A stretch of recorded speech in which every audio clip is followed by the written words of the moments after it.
வணக்கம் நண்பர்களே. மினி கதைகள் சேனலுக்கு உங்களை எல்லாம் அன்புடன் வரவேற்கிறேன். ஒரு அம்மாவுக்கு இந்த உலகத்தில் இருக்கிற மிகப்பெரிய சொத்து என்ன தெரியுமா? வீடோ பணமோ நகையோ இல்லை, தன்னோட பிள்ளை தான். அந்த பிள்ளை நல்லா இருந்தால் போதும். கடைசி காலத்தில் அவன் நம்மளை பார்த்துக்குவான்னு இருக்கிற நம்பிக்கையே அவங்களுக்கு பெரிய பலம். ஆனால் அந்த நம்பிக்கையே ஒரு நாள் உடஞ்சி போயிட்டா அதை விட கொடுமையான தண்டனை ஒரு தாய்க்கு வேற எதுவும் இருக்க முடியாது. இன்னைக்கு நம்ம பார்க்க போகிற கதை அப்படிப்பட்ட ஒரு தாயோட கதை. வாழ்க்கை முழுக்க மகனுக்காக எல்லாத்தையும் விட்டு கொடுத்த ஒரு அம்மா, கடைசியில் அதே மகனும் மருமகளும் சேர்ந்து அவங்கள எப்படி நடத்துகிறாங்க, அதுக்கப்புறம் அந்த அம்மா எடுக்கிற ஒரு முடிவு எப்படி அவங்க வாழ்க்கையே தலைகீழாக மாற்றுது, அதுதான் இந்த கதை. அதனால் இந்த கதையை கடைசி வரை மிஸ் பண்ணாமல் பாருங்கள். காலை சரியாக 8 மணி. சமையலறையில் பாத்திரங்கள் மோதுற சத்தம் கேட்டுக்கிட்டே இருந்துச்சு. கோமதி வழக்கம் போல் அடுப்புக்கு முன்னாடி நின்று பரோட்டா சுட்டுக்கிட்டு இருந்தாங்க. வயசாகிடுச்சுனால கை கொஞ்சம் நடுங்குச்சு. உடம்பும் முன்ன மாதிரி ஒத்துழைக்கல. ஆனாலும் வீட்டில் யாரும் ஒரு குறை சொல்லக்கூடாதுன்னு ஒவ்வொரு வேலையும் மெதுவாக பார்த்துக்கிட்டே இருந்தாங்க. அப்போதான் பின்னாடியிலேருந்து சுபாஷினியோட சத்தம் வீடு முழுக்க அதிர்ற அளவுக்கு கேட்டுச்சு. அத்தை, எங்கே இருக்கீங்க? எவ்வளவு நேரமாக கூப்பிடுறேன், காதில் விழலையான்னு கோபத்தில் கத்த ஆரம்பிச்சா. அந்த சத்தத்தை கேட்ட கோமதி பதறி போய் அவசரமாக அடுப்பு அணைச்சிக்கிட்டு கையை தொடச்சிக்கிட்டே வெளியே வந்தாங்க. என்னம்மா, என்னாச்சு, ஏன் இப்படி கத்துறன்னு பதட்டத்தோட கேட்டாங்க. ஆனால் சுபாஷினி அதுக்கெல்லாம் பதில் சொல்கிற மனநிலையிலே இல்லை. பரோட்டாவை ஏன் சுருக்க வச்சுருக்கீங்க? வீடு முழுக்க போக ஒரு சாதாரண வேலையை கூட ஒழுங்காக செய்ய முடியாதா? சமைக்க தெரியாது, சுத்தமாக வைக்க தெரியாது, எதுக்கு தான் இப்படி எல்லாத்தையும் கெடுத்துட்டே இருக்கீங்கன்னு முகத்துக்கு நேராக சரமாரியாக பேச ஆரம்பிச்சா. கோமதி அம்மா உடனே கருகி போன பரோட்டாவை பார்த்துட்டு, கவனிக்காமல் போயிடுச்சுமா, நீ மாவை உருட்டிக்கிட்டு இருந்ததால கொஞ்சம் தாமதமாயிடுச்சுன்னு மெதுவாக சொல்ல முயற்சி பண்ணாங்க. ஆனால் சுபாஷினி அதை கேட்கவே இல்லை. வயசாகிடுச்சுன்னு எப்பவும் அதே காரணமாக சொல்லாதீங்க. உங்களால் முடியலன்னா வேலையை விட்டுடுங்க. ஆனால் தினமும் இதே மாதிரி கெடுத்துக்கிட்டே இருக்காதீங்க. இனிமேல் இந்த கருகின பரோட்டாவை நான் சாப்பிடவே மாட்டேன்னு கோவமாக சொல்லிட்டு நின்னான். அந்த வார்த்தைகள் கோமதியோட மனசில் அப்படியே கத்தியாக இறங்கின மாதிரி இருந்துச்சு. இருந்தாலும் எதையும் வெளியே காட்டிக்காம, மன்னிச்சிடுமா, இனிமே கவனமாக இருப்பேன்னு ரொம்ப தாழ்மையாக சொன்னாங்க. ஆனால் அந்த ஒரு மன்னிப்பு கூட சுபாஷினியோட கோவத்தை குறைக்கல. கண்ணாடியில் உங்களை ஒரு தடவை பார்த்துருக்கீங்களா? நரைமுடி, முகம் முழுக்க சுருக்கம், உங்களை பார்த்தாலே எனக்கு சங்கடமாக இருக்குது. என் தோழிங்க வீட்டுக்கு வந்தால் இவங்க யாருன்னு கேட்குறாங்க. என் மாமியார்னு சொல்லவே எனக்கு வெக்கமாக இருக்குன்னு ஒவ்வொரு வார்த்தையாலும் அவங்கள காயப்படுத்திக்கிட்டே இருந்தா. கோமதி ஒரு நிமிஷம் அமைதியாக நின்னாங்க. கண்கள் மட்டும் கலங்க ஆரம்பிச்சுது. ரொம்ப மெதுவாக, நான் எப்போவுமே உன்னை என் பொண்ணு மாதிரி தான் நினச்சேன். ஆனால் இப்போ நீ பேசுகிறத கேட்ட பிறகு நான் நினச்சது தப்போன்னு தோணுதுமான்னு சொல்லி முடிக்கிறதுக்குள்ளேயே சுபாஷினி சிரிச்சுட்டா. பொண்ணா? உண்மையாகவே அப்படி நினச்சிருந்தா உங்ககிட்ட இருக்கிற பணம் எல்லாத்தையும் என்கிட்ட கொடுத்துருப்பீங்க. அதுக்காகத்தான் நான் தினமும் இவ்வளோ பேச வேண்டியிருக்கு. அதனால் இந்த பாச கதையெல்லாம் என்கிட்ட சொல்லாதீங்கன்னு கொஞ்சம் கூட இறக்கம் இல்லாமல் பேசிட்டா. அந்த ஒரு நிமிஷத்தில் கோமதியோட மனசே உடஞ்சி போயிடுச்சு. நான் உண்மையாகவே உனக்கு ஒரு சுமையாக இருந்தால் சொல்லுமா, வேற எங்கேயாவது போயிடுறேன், ஆனால் தினமும் இப்படி அவமானப்படுத்தாதுன்னு கண்ணீரோட கேட்டாங்க. அதுக்கும் சுபாஷினி மனசு மாறல. எங்கே போவீங்க? யார் உங்களை பார்த்துக்க போகிறாங்க? யாருக்கும் நேரம் கிடையாது. அதனால் நான் சொல்கிற வேலையை மட்டும் ஒழுங்காக செய்யுங்க. நாளைக்கு எனக்கு பர்த்டே பார்ட்டி இருக்குது. காலையில் 5 மணிக்கு எழுந்து வீடு முழுக்க பெருக்கணும், பாத்ரூம் சுத்தம் பண்ணணும், தோட்டத்தில் விழுந்த இலையெல்லாம் எடுக்கணும், வீடு பளிச்சுன்னு இருக்கணும். இன்னொரு விஷயம், மாடிக்கு போகாதீங்க. உங்கள் பழைய புடவையை பார்த்தா நம்ம வீடு ஏழை வீடுன்னு எல்லாரும் நினச்சிடுவாங்கன்னு கட்டளையாக சொல்லிட்டா. அதை கேட்ட கோமதி அம்மா, நேற்று ராத்திரி முழுக்க எனக்கு காய்ச்சல், உடம்பே ரொம்ப வலிக்குது, இந்த நிலையில் இவ்வளோ வேலை எப்படி செய்வேன்னு தயக்கத்தோடு கேட்டாங்க. உடனே சுபாஷினி, இப்போ நோயும் ஒரு சாக்கு போக்கா? இந்த நடிப்பெல்லாம் என்கிட்ட வேணாம். நான் வெளியே போயிட்டு வர்றதுக்குள்ளே வீடு முழுக்க பளபளக்கணும், ஒரு தூசி இருந்தாலும் உங்களை சும்மா விட மாட்டேன்னு சொல்லிட்டு கதவை படார்னு சாத்திட்டு வெளியே போயிட்டா. அந்த கதவை மூடின சத்தம் மட்டும் வீடு முழுக்க எதிரொலிச்சது. அதுக்கப்புறம் அந்த வீட்டில் கேட்ட ஒரே சத்தம் கோமதி அம்மா அடக்கிக்கிட்டே அழுத விம்மல் மட்டும்தான். அது ஒரு நாள் நடந்த சம்பவம் இல்லை, தினமும் திரும்ப திரும்ப நடக்கிற ஒரு வேதனை. அந்த வீட்டில் சூரியன் தினமும் உதிச்சாலும் கோமதியோட வாழ்க்கையில் மட்டும் இருட்டு தான் அதிகமாகிட்டே இருந்துச்சு. அந்த கதவை மூடின சத்தம் கொஞ்சம் நேரம் வீடு முழுக்க எதிரொலிச்சுக்கிட்டே இருந்துச்சு. அதுக்கப்புறம் அந்த வீட்டில் இருந்த அமைதி கோமதியோட மனசை இன்னும் அதிகமாக நொறுக்க ஆரம்பிச்சுது. கண்களில் வழிஞ்ச கண்ணீரை சேலையால் தொடச்சிக்கிட்டே மறுபடியும் சமையலறைக்குள்ளே போய் நின்னாங்க. அடுப்பில் இருந்த பாத்திரத்தை இறக்கி வச்சாங்க. கருகி போன பரோட்டாவை பார்த்ததும் சுபாஷினி பேசுகிற ஒவ்வொரு வார்த்தையும் காதில் திரும்ப திரும்ப ஒலிக்க ஆரம்பிச்சுது. ஒரு காலத்தில் இந்த வீட்டில் எல்லாரும் சிரிச்சுக்கிட்டே சாப்பிட்ட அதே சமையலறை இன்னைக்கு அவங்களுக்கு கண்ணீர் சிந்துற இடமா மாறிடுச்சுன்னு நினச்சதும் மனசு ரொம்ப கனத்து போச்சு. காய்ச்சலால் உடம்பே சோர்ந்து போயிருந்தாலும் சுபாஷினி சொன்ன வேலைகள் எல்லாத்தையும் ஒன்றொன்னா செய்ய ஆரம்பித்தாங்க. முதல்ல வீடு முழுக்க பெருக்கினாங்க. அதுக்கப்புறம் பாத்ரூம் சுத்தம் பண்ணாங்க. அங்கேருந்து தோட்டத்துக்கு போய் காய்ந்த இலைகளை எல்லாம் பொறுக்க ஆரம்பித்தாங்க. ஒவ்வொரு தடவை கீழே குனிஞ்சு எலும்புறப்பவும் இடுப்பு வலியால் முகம் சுழிச்சிச்சு. ஆனால் அந்த வலியை கூட யாரிடமும் சொல்ல முடியல. கொஞ்ச நேரம் நின்று ஓய்வெடுக்கணும்னு தோணுச்சு. ஆனால் சுபாஷினி கோவமாக சொன்னது ஞாபகத்துக்கு வந்ததும் மீண்டும் வேலையை தொடர ஆரம்பித்தாங்க. இப்படி அரை நாள் முழுக்க வேலை செஞ்சு முடிச்சப்போ உடம்புல இருந்த சக்தியே இல்லாமல் போயிடுச்சு. ஒரு நிமிஷம் சுவரில் சாஞ்சு உட்காந்தாங்க. ஆனால் மனசுக்கு மட்டும் ஓய்வே கிடைக்கல. தினமும் இதே வாழ்க்கை, இதே அவமானம், இதே கண்ணீர். எவ்வளவு நாளைக்கு தான் இப்படின்னு அவங்களுக்குள்ளேயே 1000 கேள்விகள் ஓடிக்கிட்டே இருந்துச்சு. அப்போ தான் வெளியிலிருந்து மறுபடியும் சுபாஷினியோட சத்தம் கேட்டுச்சு. வேலை எல்லாம் முடிஞ்சுதான்னு கூட கேட்காம, சமையலறை முடிஞ்சுன்னா இன்னொரு தடவை வீடு முழுக்க பெருக்குங்க, கூட்டின மாதிரியே தெரியல, என் தோழி இன்னைக்கு வர்றா, ஒரு தூசி கூட இருக்கக்கூடாதுன்னு மீண்டும் கட்டளை போட்டா.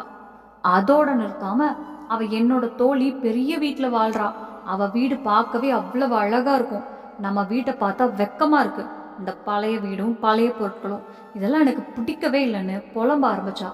அப்புறம் கோமதியை பார்த்து இன்னொரு விஷயம், என் தோழிங்க வர்றப்போ நீங்க கீழே வரவே கூடாது, அவங்க முன்னாடி நிற்காதீங்க, எனக்கு அவமானமா இருக்கும்னு சொன்னான். அந்த வார்த்தையை கேட்ட கோமதியோட மனசு இன்னும் அதிகமாக உடஞ்சி போச்சு. நான் இவ்வளவு கேவலமாக ஆக்கிட்டேனா? என் முகத்தை கூட யாரும் பார்க்கக்கூடாதுன்னு நினைக்கிற அளவுக்கு நான் சுமையாக மாறிட்டேனா? என் முகத்தை கூட யாரும் பார்க்கக்கூடாதுன்னு நினைக்கிற அளவுக்கு நான் சுமையாக மாறிட்டேனான்னு மனசுக்குள்ளே நினச்சிக்கிட்டே அமைதியாக நின்னாங்க. கொஞ்ச நேரம் கழித்து தைரியத்தை கூட்டிக்கிட்டு, சுபாஷினி, நீ வேற ஊரில் இருந்தப்போ உன் பக்கத்து வீட்டில் இருந்த வயசானவங்ககிட்டையும் இப்படித்தான் பேசுவியா? இல்லை உன் அம்மா அப்பா கிட்டேயும் இப்படித்தான் நடந்துப்பியா? எல்லார்கிட்டையும் அன்பா பேசுகிற நீ என்னை மட்டும் ஏன் இவ்வளோ வெறுக்கிற? நான் உனக்கு என்ன தப்பு பண்ணேன்? என்னால் முடிஞ்ச அளவுக்கு எல்லாத்தையும் உனக்காகத்தானே செஞ்சேன்னு மெதுவாக கேட்டாங்க. அந்த கேள்வியை கேட்ட சுபாஷினிக்கு ஒரு நிமிஷம் கூட யோசிக்கல. முகத்தில் இருந்த கோபம் இன்னும் அதிகமாயிடுச்சு. கோமதி அம்மா பேசுகிற ஒவ்வொரு வார்த்தையும் அலட்சியமாக கேட்டு நின்ன அவ அடுத்த நிமிஷம் சொல்ல போகிற ஒரு விஷயம், கோமதி அம்மா அவ்வளவு மனசு வலியோட கேட்ட கேள்வியை கூட சுபாஷினி கொஞ்சம் கூட யோசிக்கல. முகத்தில் இருந்த அலட்சிய சிரிப்போட, இதோ பாருங்கத்த, இந்த கண்ணீர், இந்த பாச பேச்சு இதெல்லாம் எங்கிட்ட வேலைக்கு ஆகாது. நீங்க எல்லாத்தையும் எங்களுக்காக செஞ்சுட்டேன்னு சொல்றீங்களே, அது முழுசா உண்மை இல்லை. இந்த வீட்டில் 40 லட்சம் ரூபாய் நான் போட்டிருக்கேன், ஆனா வீடு மட்டும் இன்னும் உங்க பேர்ல இருக்கு. அதுவும் போதாதுன்னு மாமாவுக்கு வந்த ஓய்வூதியமான 25,000 ரூபாயும் நீங்களே வச்சுக்கிட்டு இருக்கீங்க. எத்தனை தடவை அதை வீட்டு செலவுக்கு கொடுக்க சொல்லியிருக்கேன், ஆனா 1 ரூபாய் கூட தர மனசு வரல. அப்படி இருக்கும்போது நான் உங்களை மரியாதையா நடத்தணும்னு மட்டும் எப்படி எதிர்பார்க்குறீங்கன்னு கேட்டா. அந்த வார்த்தையை கேட்ட கோமதி அம்மா ஒரு பெரும் மூச்சு விட்டாங்க. அவங்க குரல் நடுங்கிக்கிட்டே, அந்த ஓய்வூதிய பணம் எனக்கு ரொம்ப முக்கியமா, கோவிலுக்கு போகிறதுக்கும் எனக்கு தேவையான சின்ன சின்ன செலவுகளுக்கும் அதுதான் உதவுது. ஒவ்வொரு விஷயத்துக்கும் உங்ககிட்ட கை நீட்டி நிற்க நான் விரும்பலை, அதனால தான் அதை என்கிட்டயே வச்சிருக்கேன்னு மெதுவாக சொன்னாங்க. ஆனால் சுபாஷினிக்கு அந்த விளக்கம் தேவையில்லை. அவளுக்கு தேவையானது அந்த பணம் மட்டும்தான். உடனே, இவ்வளவு செலவு உங்களுக்கு என்ன இருக்கு? வீட்டில் தானே சாப்பிட்றீங்க, 2 செட்டு துணி வாங்கி கொடுத்தா போதும், அப்புறம் அந்த பணத்தை எதுக்காக வச்சிருக்கீங்கன்னு மறுபடியும் கேலி பேச ஆரம்பிச்சா. அந்த நேரத்தில் தான் வெளியிலிருந்து விக்னேஷ் வீட்டுக்குள்ளே வந்தான். தன்னோட மகனை பார்த்ததும் கோமதி அம்மாவுக்கு கொஞ்சம் நம்பிக்கை வந்துச்சு. இவ்வளவு நேரமாவது இவன் எனக்காக பேசுவான்னு நினச்சாங்க. உடனே, விக்னேஷ், உன் மனைவி பேசுறத கேளுப்பா, நான் என்ன தப்பு பண்ணேன், நீயாவது சொல்லு, உனக்கும் அம்மா மேலே கோவமா? நான் உனக்காக வாழ்நாள் முழுக்க உழைச்சதுக்கு இதுதான் நான் பலன்னு கண்ணீரோட கேட்டாங்க. ஆனால் கோமதி அம்மா எதிர்பார்த்த மாதிரி எதுவுமே நடக்கல. விக்னேஷ் தன்னோட அம்மாவை பார்த்து, சுபாஷினி சொல்றதுல என்ன தப்பு இருக்கு? உங்களுக்காக தானே நாங்கள் பெரிய நகரத்தில் இருந்த வேலையை விட்டுட்டு இங்கே வந்தோம், ஆனால் நீங்கள் மட்டும் இன்னும் அந்த ஓய்வூதிய பணத்தை எங்களுக்கு கொடுக்க மாட்டேன்னு பிடிவாதம் பிடிச்சிட்டு இருக்கீங்க. உங்களுக்கு என்ன செலவு இருக்கு? சாப்பாடு நாங்கள் தர்றோம், துணி நாங்கள் வாங்கி தரோம், அப்படி இருக்க அந்த பணத்தை எதுக்காக தனியா வச்சிருக்கீங்கன்னு கேட்டான். அந்த ஒரு நிமிஷத்துல கோமதியோட கண்கள்ல இருந்த கண்ணீர் இன்னும் அதிகமாயிடுச்சு. தன்னோட மகன் கூட இதே கேள்வியை கேட்பான்னு அவங்க கனவுல கூட நினைச்சதில்ல. கொஞ்சம் தைரியத்தை கூட்டிக்கிட்டு, விக்னேஷ், நான் பிடிவாதம் பிடிக்கலப்பா, எனக்கும் வயசாகுது, நாளைக்கு மருந்து வாங்கணும், கோவிலுக்கு போகணும், எனக்கு தேவையான சின்ன சின்ன செலவுகள் இருக்கும். ஒவ்வொரு தடவையும் உங்ககிட்ட கை நீட்டி நிற்க விரும்பல, அதுதான் இந்த பணத்தை என்னிடமே வச்சிருக்கேன். நீ மாதம் 70,000 75,000 ரூபாய் சம்பாதிக்கிற, அதை பற்றி நான் ஒரு நாளாவது கணக்கு கேட்டனா? அப்படி இருக்க ஏன் ஓய்வூதியத்துக்காக மட்டும் ஏன் இவ்வளவு ஆசைப்படுறீங்கன்னு மனசு உடஞ்சு கேட்டாங்க. அதுக்கப்புறம் கோமதி அம்மா ஒரு சம்பவத்தை ஞாபகப்படுத்தினாங்க. நம்ம தெருவில் இருந்த கமலாவை ஞாபகம் இருக்கா? அவங்க கணவர் இறந்ததும் இருந்த பணமெல்லாம் மகன்கிட்ட கொடுத்துட்டாங்க. கடைசியில மருந்து வாங்க கூட காசு இல்லாம கஷ்டப்பட்டாங்க. சொந்த மகனே வீட்டை விட்டு வெளியே துரத்திட்டான். அந்த நிலைமை எனக்கும் வரக்கூடாதுன்னு தான் நான் பயப்படுறேன். அதனால தான் ஏன் ஓய்வூதியத்தை யார்கிட்டையும் கொடுக்க மனசு வரலன்னு கண்ணீரை அடக்கிக்கிட்டே சொன்னாங்க. ஆனா அந்த வார்த்தைகள் விக்னேஷோட மனசை கொஞ்சம் கூட மாற்றல. மாறாக அவன் கோபம் இன்னும் அதிகமாயிடுச்சு. அம்மா, இன்னைக்கு அப்புறம் என் முன்னாடி வந்து இந்த மாதிரி பேசாதீங்க. சுபாஷினி உங்களை எப்படி நடத்துறாளோ அது சரிதான். அதுக்கு தான் நீங்க தகுதியானவங்க. இன்னைக்கு உங்களுக்கு 2 ரொட்டி கிடைக்கும்னு கூட நினைக்காதீங்க. நாங்க இல்லைன்னா உங்களை யாரும் திரும்பி கூட பார்க்க மாட்டாங்கன்னு சொல்லிட்டான். அந்த வார்த்தைகள் கோமதி அம்மாவோட இதயத்தை அப்படியே கிழிச்ச மாதிரி இருந்துச்சு. தன்னோட சொந்த மகன், தானே கையில தூக்கி வளர்த்த மகன் இவ்வளவு கொடூரமா பேசுவான்னு அவங்களால நம்பவே முடியல. விக்னேஷ் அப்படி பேசிக்கிட்டு நிக்கவே இல்லை. கோபத்துல இன்னும் 2 அடிகள் முன்னாடி வந்து, இன்னைக்கு அப்புறம் என் முன்னாடி வந்து கண்ணீரை விட்டுறாதீங்க. உங்களுக்கு எவ்வளவு சொல்லியும் புத்தி வரல. நாங்க இல்லைன்னா உங்களை யாரும் ஒரு கண்ணால கூட பார்க்க மாட்டாங்கன்னு சொல்லிட்டு திரும்பி போக ஆரம்பிச்சான். அப்புறம் கதவு கிட்ட நின்ன சுபாஷினியை பார்த்து, பர்த்டே பார்ட்டி முடிஞ்சதும் எனக்கு ஃபோன் பண்ணு, சினிமாவுக்கு போகலாம், அவங்க வீட்டில் தான் இருப்பாங்க, அவங்களுக்கு தேவையானதை அவங்களே பார்த்துக்குவாங்கன்னு சாதாரணமாக சொல்லிட்டு வீட்டை விட்டு வெளியேறிட்டான். தன்னோட மகன் இவ்வளவு சாதாரணமாக இதெல்லாம் சொல்லிட்டு போனதை பார்த்த கோமதி அம்மாவுக்கு உலகமே நின்ன மாதிரி தோணுச்சு. கையில் தூக்கி வளர்த்த மகன், தன்னோட ஆசை கனவு எல்லாத்தையும் விட்டு கொடுத்து பெரியவனாக்கின மகன் இன்னைக்கு தன்னோட கண்ணீருக்கே மதிப்பு கொடுக்காம நடந்துருச்சுன்னு நினைச்சதும் அவங்களால நிற்கவே முடியல. இதெல்லாம் பார்த்துக்கிட்டே இருந்த சுபாஷினி முகத்துல மட்டும் ஒரு சின்ன சிரிப்பு. உங்க மகன் என்ன சொன்னான்னு கேட்டீங்கல்ல, இனிமே புரிஞ்சிருக்கும். அவன் கூட உங்க பக்கம் இல்லை, அதனால புத்திசாலித்தனமா நடந்துக்கோங்க. நான் பர்த்டே பார்ட்டி முடிச்சுட்டு வரேன். வாசப்படியின் கீழே சாவி இருக்கும், அதுக்குள்ள கீழே வந்து எல்லா பாத்திரத்தையும் கழுவி சமையலறையும் சுத்தம் பண்ணி வச்சிருங்க. நான் வந்ததுக்கு அப்புறம் எந்த வேலையும் பார்க்க மாட்டேன்னு சொல்லிட்டு அவளும் வெளியே போயிட்டா. வீட்டில் யாருமே இல்லை. அந்த பெரிய வீட்டில் கோமதி அம்மா மட்டும் தனியா நின்னாங்க. கொஞ்ச நேரம் அப்படியே நின்றுட்டு இருந்தாங்க. அப்புறம் மெதுவா கண்ணீரை தொடச்சிக்கிட்டு வெளியே நடக்க ஆரம்பிச்சாங்க. அவங்க கால்கள் தானா பூங்காவை நோக்கி போய்கிட்டு இருந்தது. ஏன்னா அந்த வீட்டுக்குள்ள ஒரு நிமிஷம் கூட இருக்க அவங்களால முடியல. நடந்து போய்கிட்டே இருக்கும்போது பழைய நினைவுகள் ஒன்னொன்னா மனசுக்குள்ள வர ஆரம்பிச்சது. அவங்களோட கணவர் இறந்து 10 வருஷம் ஆகிடுச்சு. அரசாங்க வேலை பார்த்தவர், குடும்பத்துக்கு எந்த குறையும் இல்லாம வாழ வச்சிருந்தாரு. அவர் திடீர்னு இறந்தப்போ அந்த வேலையை கோமதி அம்மா தன்னோட மகன் விக்னேஷ்க்கு வாங்கி கொடுத்தாங்க. தன்னோட வாழ்க்கையை பற்றி ஒரு நிமிஷம் கூட யோசிக்காம ஏன் மகன் நல்லா இருக்கணும், அவனுக்கு எதிர்காலம் நல்லா இருக்கணும்னு நினச்சிதான் அந்த முடிவெடுத்தாங்க. அப்போ அந்த முடிவு சரிதான்னு தோணுச்சு. ஆனா இன்னைக்கு அதே மகன் தன்னோட அம்மா கண்ணீர் விட்டுக்கிட்டே நிற்கிறத பார்த்ததும் ஒரு வார்த்தை ஆறுதல் சொல்லன்னு நினச்சதும் கோமதி அம்மாவோட கண்கள் மீண்டும் கலங்கிடுச்சு. அப்படியே மெதுவா பூங்காவுக்குள்ள போய் ஒரு ஓரமாக இருந்த பெஞ்சில் உட்காந்தாங்க. சேலையோட முந்தானையால கண்ணீரை தொடச்சிக்கிட்டு யாரும் கவனிக்கக்கூடாதுன்னு ஒரு போலியான சிரிப்பை முகத்தில் வச்சுக்கிட்டாங்க. ஆனால் உள்ளுக்குள்ளே மட்டும் உடஞ்சி போயிருந்தாங்க. அந்த நேரத்தில் தான் ரொம்ப வருஷமாக தெரிஞ்ச அவங்களோட தோழி அலமையிலும் அங்கே வந்தாங்க. தூரத்தில் இருந்த கோமதியை பார்த்ததும், ஏன் கோமதி, என்னாச்சு, முகமே சரியில்லையே, வீட்டில் எல்லாரும் நல்லா இருக்காங்களா, பிள்ளைகள் எப்படி இருக்காங்கன்னு அக்கறையோடு கேட்டாங்க. அந்த கேள்வியை கேட்டதும் கோமதி அம்மா உடனே பதில் சொல்ல முடியல. தொண்டை அடைஞ்ச மாதிரி இருந்துச்சு. பேச ஆரம்பிச்சா அழுகையே வந்துரும்னு தெரிஞ்சும் எப்படியோ தன்னை கட்டுப்படுத்திக்கிட்டாங்க. ஆனால் அலமையிலும் திரும்ப திரும்ப என்னாச்சுன்னு கேட்டுக்கிட்டே இருந்தாங்க. இறுதியா கோமதி அம்மா மெதுவா தலை நிமிர்ந்து, குழந்தைகளா, யாரோட குழந்தைகளை பத்தி கேட்குறேன்னு சொன்ன அந்த ஒரு பதில் அலமையிலுமாவையே அதிர்ச்சியில உரைய வச்சுது. அலமையிலும் ஒரு நிமிஷம் அப்படியே அமைதியா நின்னாங்க. கோமதி இப்படி பேசுவாங்கன்னு அவங்க கொஞ்சம் கூட எதிர்பார்க்கல. உடனே அவங்களோட பக்கத்தில் உட்காந்து, என்ன கோமதி, என்ன நடந்துச்சு, ஏன் இவ்வளோ உடஞ்சு போயிருக்க, ஏதாவது மனசுக்குள்ள இருந்தா சொல்லு, இவ்வளோ வருஷம் பழகின என்கிட்ட கூட சொல்ல முடியாதான்னு அன்பா கேட்டாங்க. அந்த அக்கறையான வார்த்தைகளை கேட்டதும் கோமதி இத்தனை நேரம் அடக்கி வச்சிருந்த கண்ணீரை அடக்க முடியல. ஆனால் அந்த பூங்காவில் உட்காந்து எல்லாத்தையும் சொல்ல அவங்களுக்கு மனசு வரல.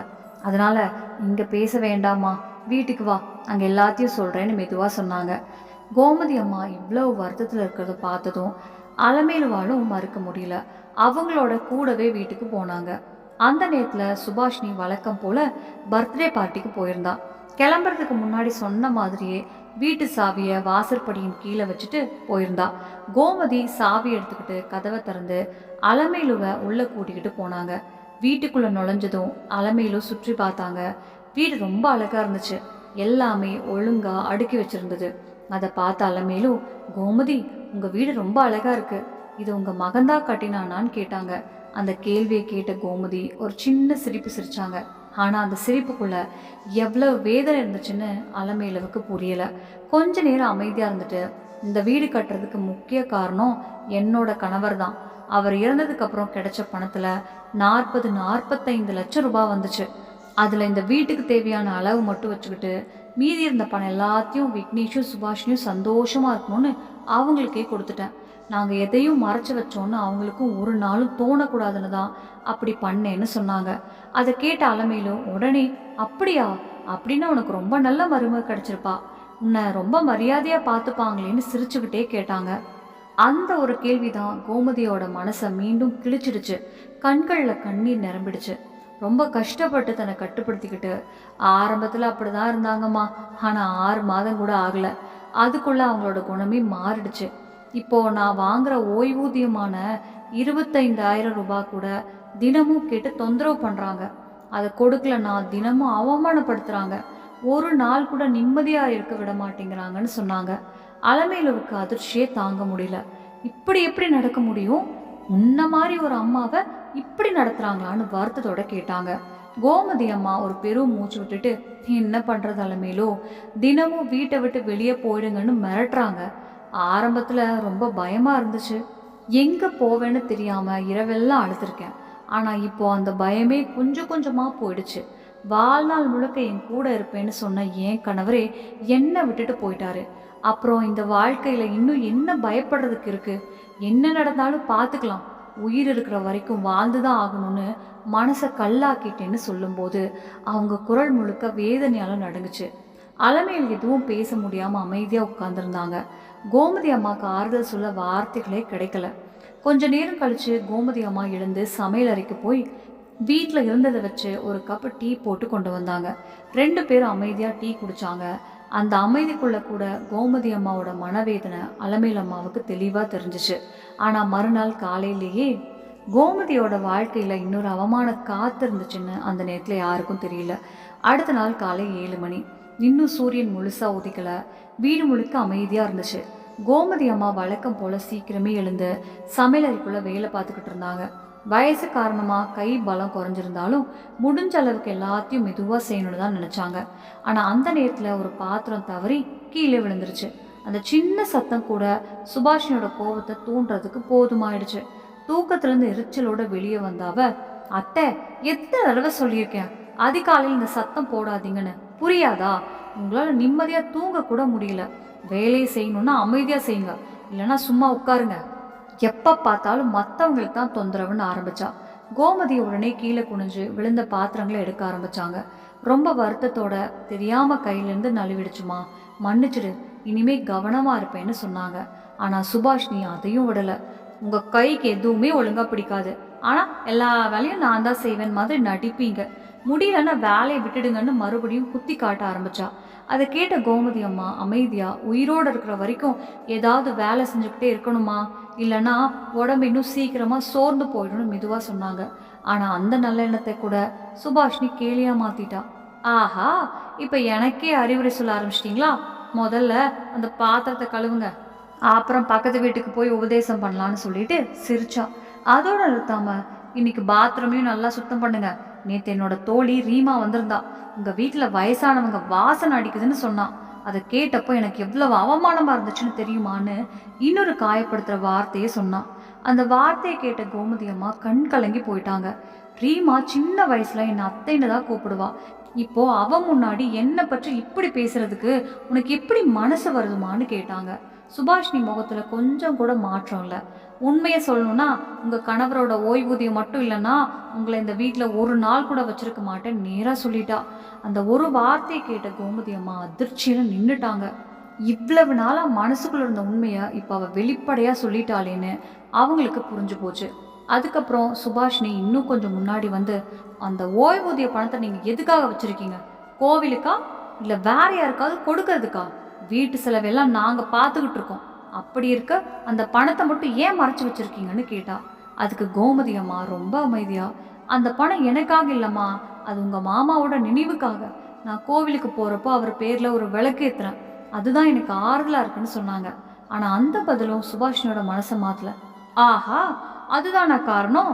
மாசம் மாசம் இவ்வளவு பணத்தை கோவிலுக்கு போய் செலவு பண்றீங்க, இறந்தவங்கள நினைக்கிற அளவுக்கு உயிரோடு இருக்கிற எங்க நினைக்க மாட்டீங்களான்னு கேலியா சிரிச்சா. அப்புறம் முகத்தை கடுமையா மாத்திக்கிட்டு, நல்லா கேட்டுக்கோங்க, அடுத்த மாசம் வந்த உடனே அந்த ஓய்வூதிய பணம் முழுசும் எனக்கு வேணும், இல்லைன்னா நானும் விக்னேஷும் இந்த வீட்டை விட்டு போயிடுவோம்.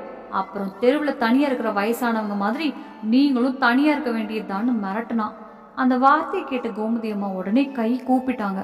அப்படியெல்லாம் பேசாதம்மா, தனிமைன்னா எனக்கு ரொம்ப பயம், என்னால் முடிஞ்ச அளவுக்கு உதவி பண்ணுறேன், ஆனால் அந்த பணம் முழுசும் கொடுக்க முடியாதுன்னு கெஞ்சினாங்க.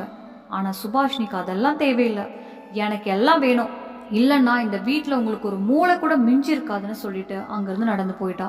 அந்த நாள்லேருந்து கோமதி அம்மாவோட வாழ்க்கை இன்னும் கொடுமையாக மாறப்போகுதுன்னு அப்பா அவங்களுக்கு தெரியல.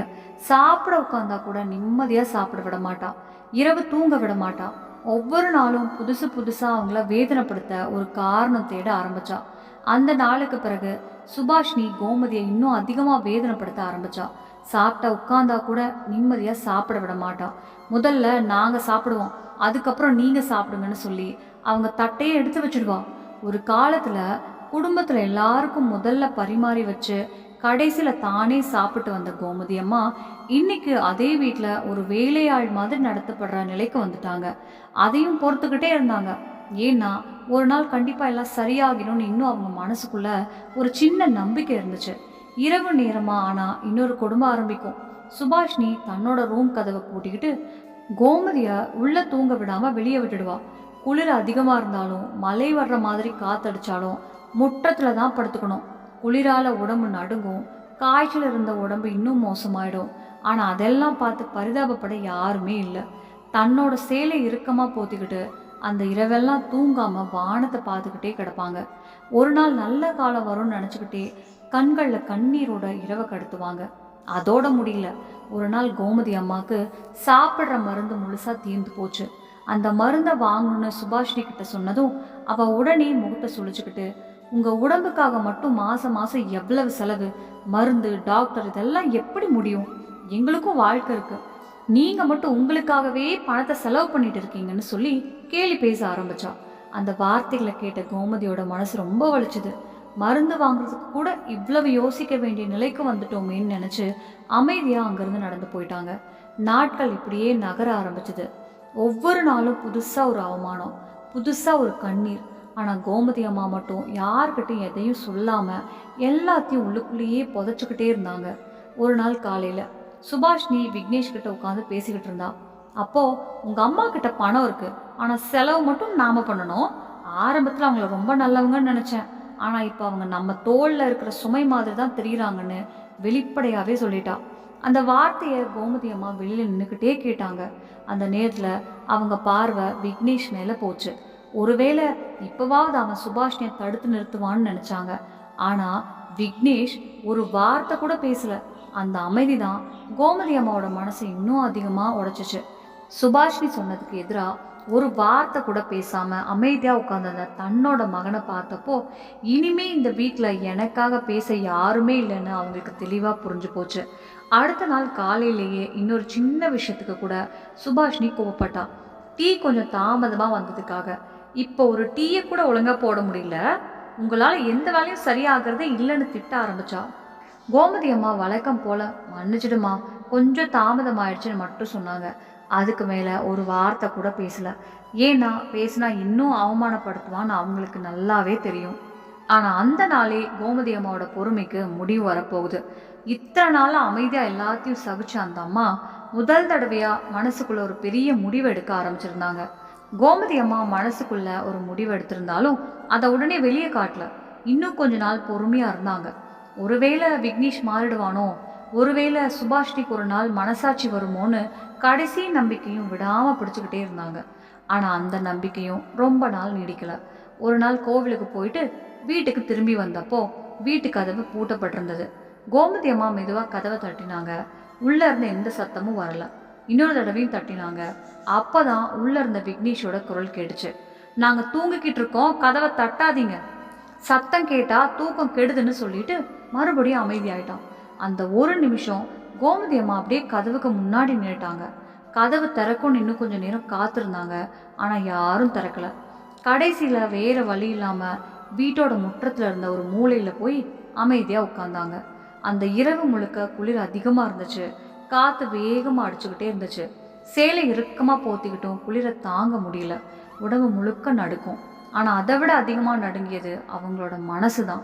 தன்னோட சொந்த மகன் வீட்டுக்குள்ளே இருந்தும் அம்மாவை வெளியே உட்கார வச்சுட்டு கதவை திறக்காம தூங்கிட்டானேன்னு நினச்சதும் அந்த இரவு முழுக்க அவங்களால ஒரு நிமிஷம் கூட கண்ணு மூட முடியல. விடியற் காலையானதும் சுபாஷினி கதவை திறந்து வெளியே வந்தா. கோமதி அம்மா அங்கேயே உட்கார்ந்துருக்கிறத பார்த்ததும் ஒரு துளி பரிதாபம் கூட வரல. நேரா நின்று, இதோ பாருங்க, இப்படி கஷ்டப்படுறதுக்கு ஒரு காரணம்தான். அந்த ஓய்வூதிய பணத்தை கொடுத்துட்டா எல்லா பிரச்சனையும் முடிஞ்சிடும். இல்லைன்னா இப்படித்தான் இருக்கணும்னு சொன்னான். கோமதி அம்மா அமைதியாக அவன் முகத்தை பார்த்தாங்க. ஒரு வார்த்தை கூட பேசலை. ஏன்னா பேசி பயனே இல்லைன்னு அவங்களுக்கு நல்லாவே புரிஞ்சிருச்சு. ஆனால் சுபாஷினி அங்கேயும் நிறுத்தலை.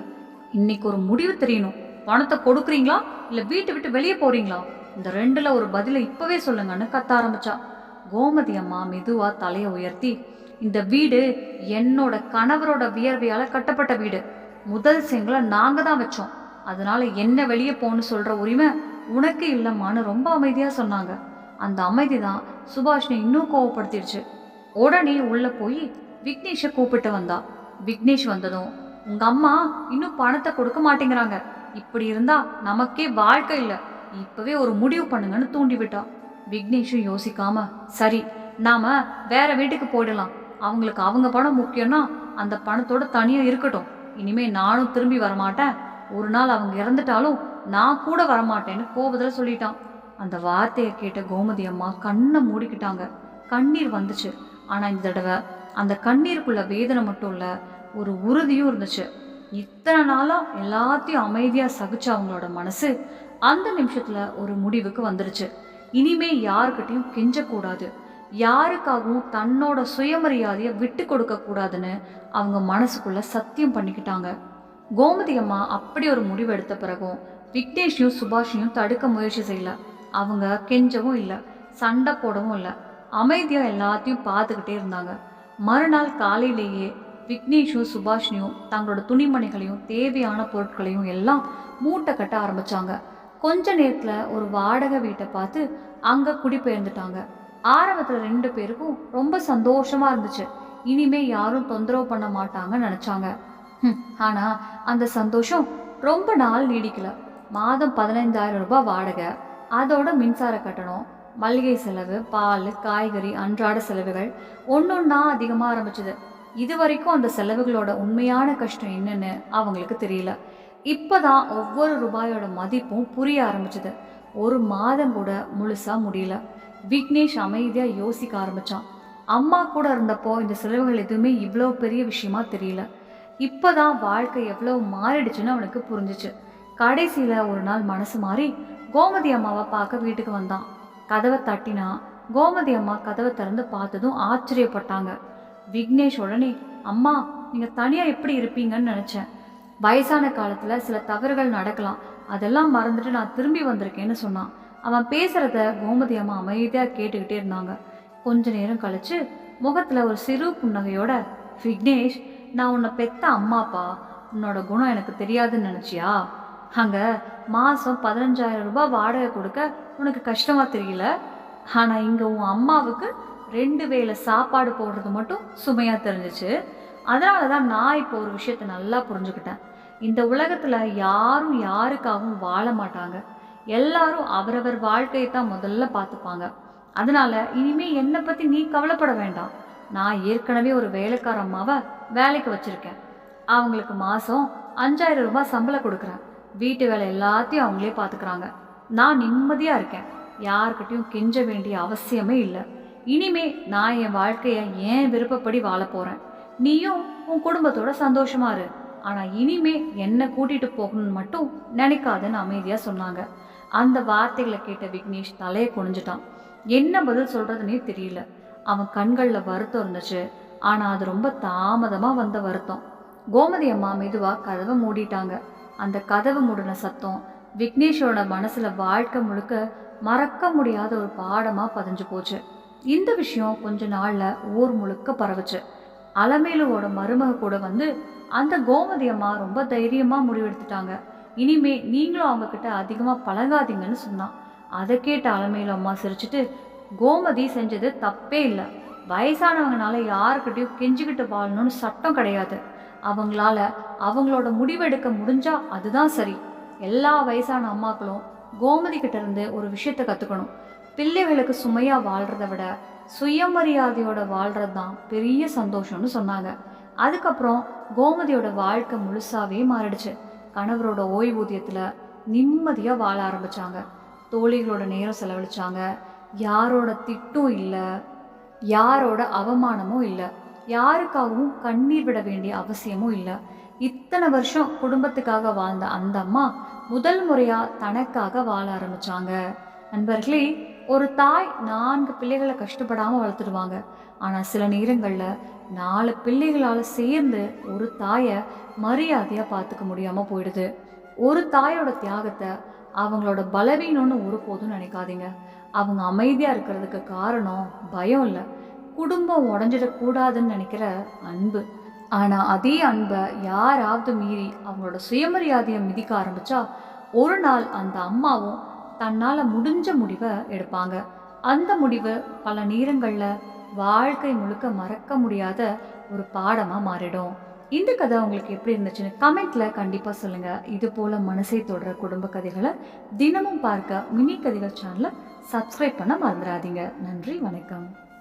நம்ம சேனல்ல பிடிச்சிருச்சுன்னா லைக் பண்ணுங்க, ஷேர் பண்ணுங்க, சப்ஸ்கிரைப் பண்ணுங்க. நன்றி.